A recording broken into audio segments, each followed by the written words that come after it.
সবাইকে স্বাগত জানাচ্ছি আমাদের আজকের আলোচনায়। আজকে আমরা 15 নম্বর যে অঙ্কটা রয়েছে সেটা থেকে আমাদের আলোচনাটা শুরু করব। তো আপনারা নিশ্চয়ই জানেন যে এটিইও অর্থাৎ সহকারী উপজেলা বা থানা শিক্ষা অফিসার যে পদটা রয়েছে সেই পদের জন্য আমরা ধারাবাহিকভাবে সাজেশনমূলক অঙ্কগুলো আপলোড করছি। তো অবশ্যই প্রথম থেকে শেষ পর্যন্ত মনোযোগ সহকারে ভিডিওটা দেখতে হবে এবং শুনতে হবে।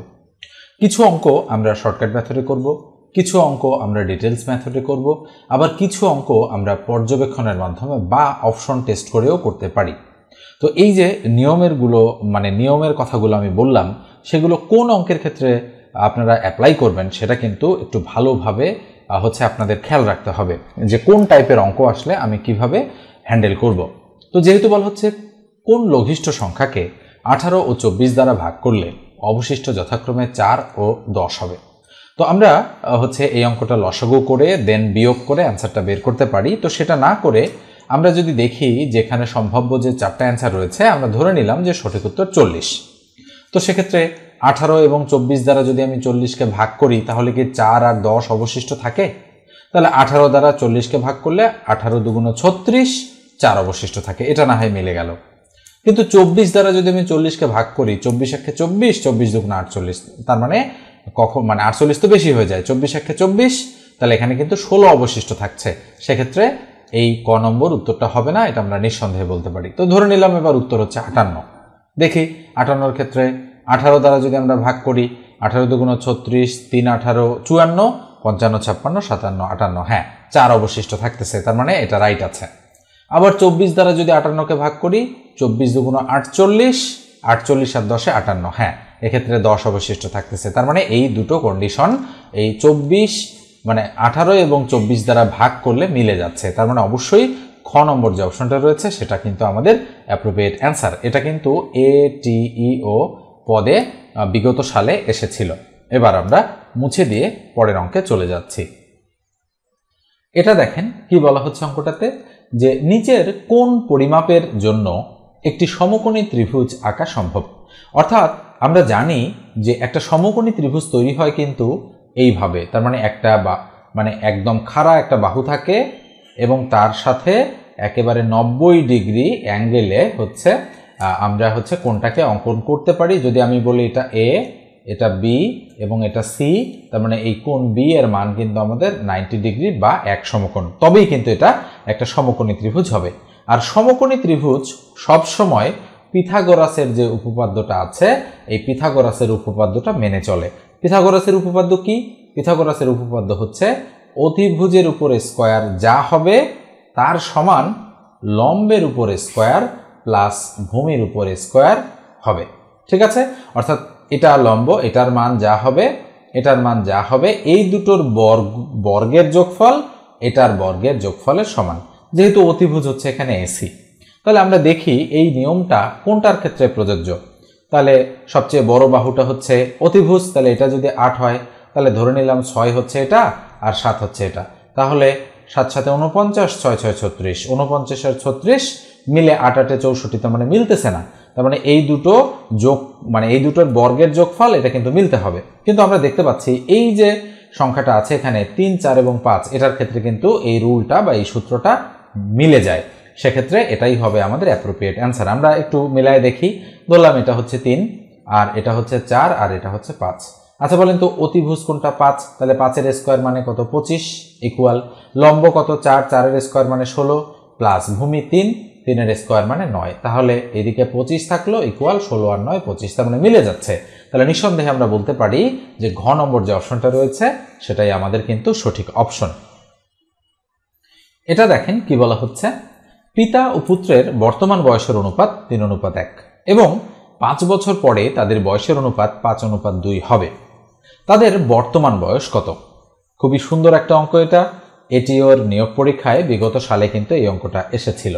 তো আমরা যদি অঙ্কটা ভালো করে একটু খেয়াল করি তাহলে পিতা ও পুত্রের বর্তমান বয়সের অনুপাত কত দেওয়া আছে? 3:1 দেওয়া আছে। এটা কিন্তু বর্তমান বয়সের অনুপাত। বলা হচ্ছে 5 বছর পরে। আচ্ছা 5 বছর পরের ঘটনাটা কি? অবশ্যই এটার সাথে 5 যুক্ত, এটার সাথেও 5 যুক্ত, তাদের বয়সের অনুপাত 5:2 হবে। আচ্ছা তাহলে আমরা ধরে নিতে পারি এভাবে যে ধরি পিতার বর্তমান বয়স 3x আর পুত্রের বর্তমান বয়স হচ্ছে 1x বা x। তার মানে এটা থেকে আমরা কিন্তু ধরে নিলাম 1x তো লেখা হয় না, ওই জন্য শুধু x লিখলাম। এবার 5 বছর পরে, আচ্ছা 5 বছর পরের ঘটনাটা কি?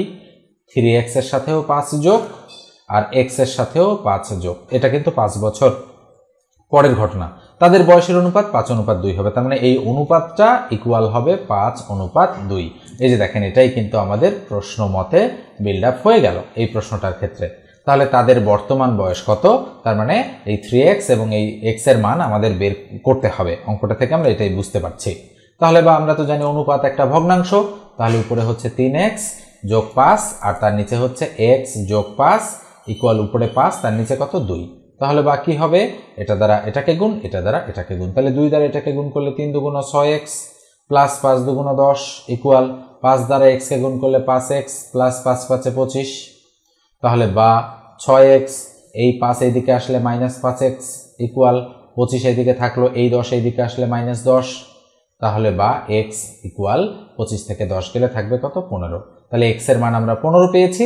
এবার কিন্তু আমরা খুব সহজেই পিতা এবং পুত্রের বর্তমান বয়স বের করতে পারবো। তাহলে পিতার বর্তমান বয়স এটা, পুত্রের বর্তমান বয়স কিন্তু এটা। তাহলে x এর ভ্যালু 15 পেয়েছি আর 3x মানে 3 15 45 হবে। তাহলে একটা 15 একটা 45 কোথায় আছে?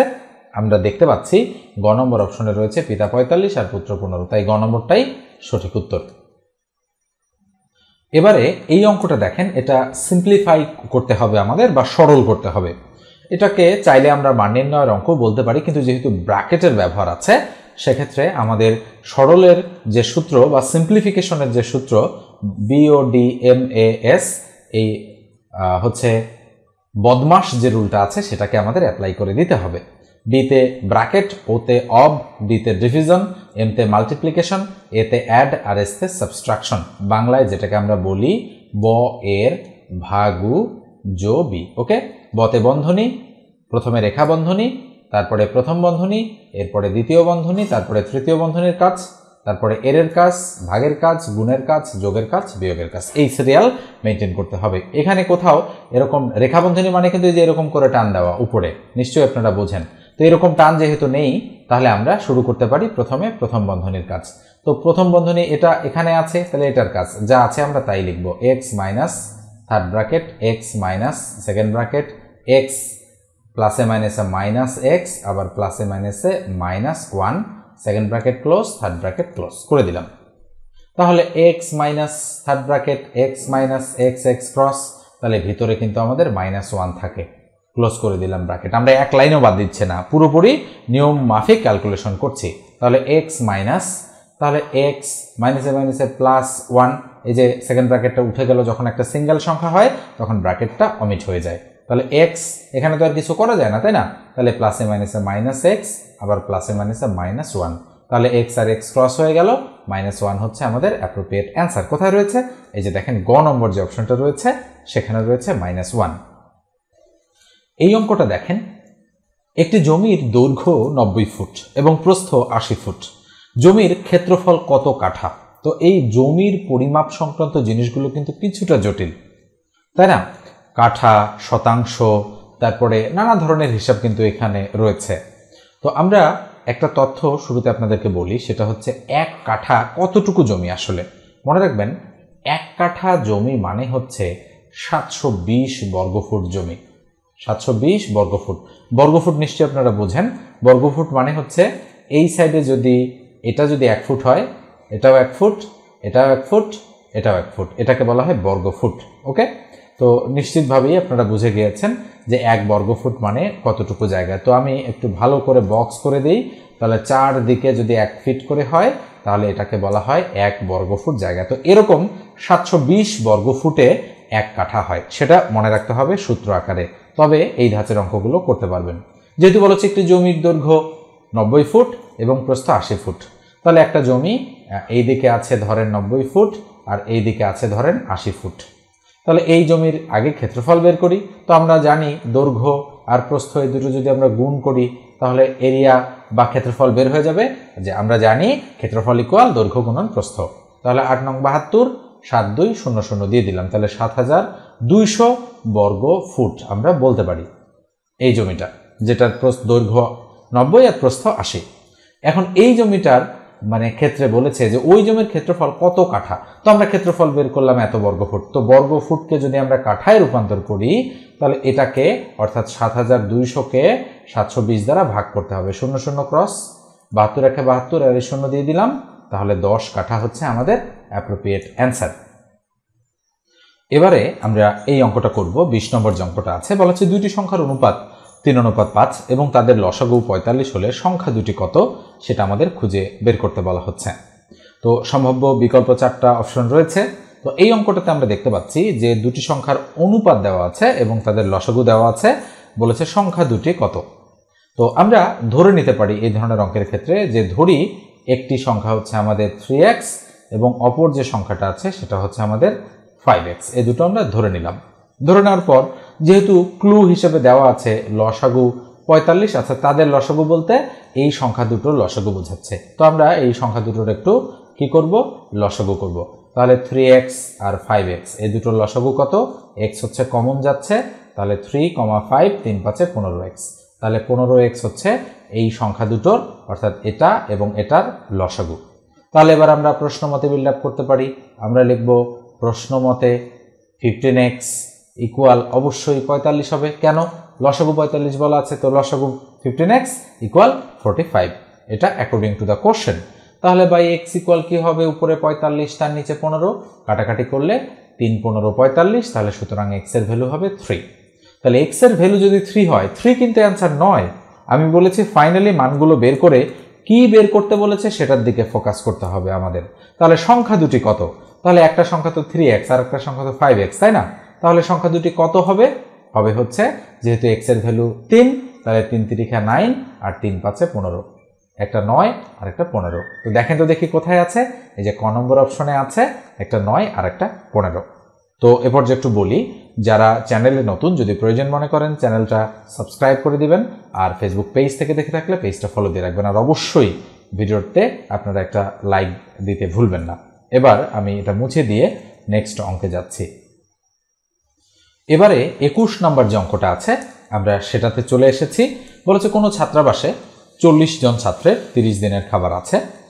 5 দিন পর আরো 10 জন ছাত্র আসলে অবশিষ্ট খাদ্যে তাদের কতদিন চলবে। তাহলে 21 নম্বর অঙ্কে কয়েকটা জিনিস রয়েছে। প্রথমে 40 জন ছাত্রের 30 দিনের খাবার আছে। 5 দিন পর, আচ্ছা 5 দিন পর মানে কি, দিন অতিবাহিত হয়ে গিয়েছে 5, আর থাকলো 25 দিন আমরা বলতে পারি। আরো 10 জন ছাত্র এসেছে, তাহলে 40 জনের 30 দিনের খাবার ছিল। 5 দিন যেহেতু 40 জন খাবার খেয়েছে, তাহলে 5 দিন আমরা কেটে দিব, এই 30 দিন আমরা কেটে দিব, দিয়ে লিখব উপরে 25। তাহলে 40 জন ছাত্রের এই মুহূর্তে খাবার আছে 25 দিনের। এবার বলেছে যে 5 দিন পর কি হয়েছে ঘটনা আরো 10 জন ছাত্র এসেছে। তাহলে আরো 10 জন ছাত্র আসার অর্থ হচ্ছে 40 আর 10 কতজন ছাত্র হয়েছে, 50 জন ছাত্র হয়েছে। তাহলে এই 50 জন ছাত্রের আসলে কতদিন চলবে সেটা বের করতে বলা হচ্ছে। তো আমরা জানি ঐকিক নিয়মে কোনো কিছু বেশি বুঝালে সম্পর্ক গুণ হয়, আর কম বুঝালে সম্পর্ক কি হয়, ভাগ হয়। তাহলে বলেন তো দেখি কি হবে। তাহলে এখন যদি আমরা অঙ্কটাকে সাজাই, কি বের করতে বলেছে বলেন তো দেখি, আমাদের বের করতে বলেছে কত দিন। তাহলে দিনটাকে আমাদের কি করতে হবে, ডান দিকে রাখতে হবে। তাহলে আমরা লিখব 40 জন ছাত্রের খাবার আছে 25 দিনের, তাহলে 25 লিখবো 25 দিন। একজন ছাত্রের খাবার আছে বেশি দিনের, বেশি মানে গুণ, তাহলে 25 আর 40 গুণ হয়ে যাবে এতদিন। এবারে আসেন আরো 10 জন এসেছে, তার মানে 50 জনের খাবার আছে কত দিনের, তাহলে একজনের যদি এত দিনের থাকে 50 জনের কম দিনের থাকবে, তাহলে 50 দ্বারা ভাগ হয়ে যাবে, কম মানেই ভাগ। তাহলে 25 দুগুণ 50, 2 দ্বারা 40কে ভাগ করলে 20 দুগুণ 40, তাহলে 20 হচ্ছে আমাদের কাঙ্ক্ষিত উত্তর। তার মানে খ নম্বর যে অপশনটা আছে সেটাই রাইট। এবারে 22 নম্বর অঙ্কটা দেখেন, খুবই সহজ অঙ্ক এটা, তবে জানতে হবে কিভাবে হিসাব করে বের করতে হয়। বলা হচ্ছে নিচের কোনটি মৌলিক সংখ্যা নয়। আচ্ছা মৌলিক সংখ্যা নয় মানে কি, মানে হচ্ছে নিচের কোন সংখ্যাকে এক এবং ওই সংখ্যা ছাড়া অন্য সংখ্যা দ্বারা ভাগ করা যায় সেটা আমাদেরকে বের করতে বলা হচ্ছে। আচ্ছা আমরা একটু দেখি যে এই 241কে আমাদের কোনো সংখ্যা দ্বারা ভাগ করা যায় কিনা। তো 241কে আমরা 2 দ্বারা ভাগ করতে পারি কি না, পারি না। 3 দ্বারা, 4 আর 5 আর 2 7, পারি না। 4 দ্বারা, তো 2 দ্বারা যেহেতু যায় না, 4 দ্বারাও যাবে না, 5 দ্বারা যাবে না, কেননা 5 দ্বারা যেতে হলে শেষের সংখ্যাটা 0 কিংবা 5 হতে হবে। মানে বিভাজ্যতার শর্তগুলো আপনাকে জানতে হবে। তো আমরা এই যে 241, 233 এবং 263 এগুলোর ক্ষেত্রে দেখলাম যে প্রত্যেকটাই হচ্ছে আমাদের মৌলিক সংখ্যা এবং এগুলোকে আমাদের কোনো সংখ্যা দ্বারা ভাগ করা যাচ্ছে না। কিন্তু 253 যে সংখ্যাটা আছে সেটাকে আমরা হচ্ছে, যেহেতু 2 আর 3 5, মাঝখানে 5, তার মানে এটাকে আমরা চাইলে 11 দ্বারা ভাগ করতে পারি। এটা 11 দ্বারা বিভাজ্যতার একটা শর্ত কিন্তু। তাহলে 253কে আমরা যদি 11 দ্বারা ভাগ করি, খেয়াল করে দেখেন, 11 দুগুণ 22 থাকে 3, কেটে নামালাম 3, 3 11 33। তার মানে আমরা চাইলে 11 দ্বারা এটাকে ভাগ করতে পারি। তার মানে এটা কি মৌলিক সংখ্যা? অবশ্যই না। তাই আমাদের খ নম্বরটা অ্যাপ্রোপ্রিয়েট অ্যান্সার। তবে আমি যেটা বললাম, এগুলো জানার জন্য আপনাদের বিভাজ্যতার শর্ত অবশ্যই জানতে হবে। আমি যেমন ডিসিশন নিলাম খুব দ্রুত যে কেন 253 মৌলিক সংখ্যা নয়, কেননা 2 আর 3 5 হয়, মাঝখানে 5 আছে। তো এই ডিসিশনটা আমি নিলাম কিন্তু বিভাজ্যতার শর্ত থেকে। আপনারা 11 দ্বারা ভাগ করার একটা প্রসেস আমি যদি আপনাদেরকে বলি, ধরেন 2 7 9 8 3, ধরেন এরকম একটা সংখ্যা, ওকে, আমি এক ঘর পর পর দাগ দিলাম, 9 2 11, 12 13 14, আর হচ্ছে ধরেন আমি এখানে 3 জায়গায় এখানে আমি কত বসালাম, আমি ধরেন 4 বসালাম। আমি বললাম 2 7 9 8 4, এই সংখ্যাটাকে কি 11 দ্বারা ভাগ করা যায়? 27984। আপনি কি উত্তর দিবেন হ্যাঁ নাকি না? আপনি কিন্তু হ্যাঁও বলতে পারেন, নাও বলতে পারেন, কিন্তু যদি বিভাজ্যতার শর্ত না জানেন তাহলে কিন্তু সঠিক উত্তর দিতে পারবেন না। আমি বললাম যে হ্যাঁ, এটাকে 11 দ্বারা ভাগ করা যায়। কিভাবে বললাম সেটা? এভাবে বললাম যে এটা হলো একক, দশক, এটা শতক, এটা হাজার, এটা অযুত। তার মানে এক ঘর পরপর আমি কিন্তু দাগ দিয়েছি, একটা ঘরে দাগ দিয়েছি, এটা বাদ, তার মানে এটা বাদ, এটা বাদ, এটা। তো এখন এই যে গোল চিহ্নিত ঘরগুলো যোগ করলে 9 2 11 আর 4 15, আর 8 আর সাথে 15, 15 15 মিলে গিয়েছে, বিধায়ী পুরো সংখ্যাটাকে 11 দ্বারা ভাগ করা যায়। দুঃখিত, একটু প্রবলেম হয়েছিল। তো আমরা কোথায় ছিলাম? তো দেখেন, তাহলে আমি বললাম যে হ্যাঁ, এটাকে 11 দ্বারা ভাগ করা যায়। তাহলে 27984। একটু যদি আপনারা ভাগ করে দেখেন যে আসলেই যায় কিনা, তাহলে 11 দুগুণ 22 থাকবে কত? 5, কাটা নামালাম 9, তাহলে 5 11 55, থাকলো কত? 4, কেটে নামালাম 8 48, 4 11 44, থাকলো কত? 4, কেটে নামালাম 4, আবার 4 11 44, তাহলে মিলে গেল। তাহলে নিঃসন্দেহে বুঝতে পারছেন যে 27984কে কেন 11 দ্বারা ভাগ করা যায়। এই যে বিষয়গুলো, এগুলো কিন্তু বিভাজ্যতার শর্ত। আমি যে হচ্ছে বললাম যে এটাকে 5 দ্বারা ভাগ করা যায় না, শেষের সংখ্যাটা 0 কিংবা 5 নয়, তাহলে ওটাই হচ্ছে 5 দ্বারা ভাগ করার শর্ত। ঠিক আছে, শেষের সংখ্যাটা যদি জোর হতো তাহলে 2 দ্বারা ভাগ করা যেত, এটা 2 দ্বারা বিভাজ্যতার শর্ত। 3 দ্বারা কি?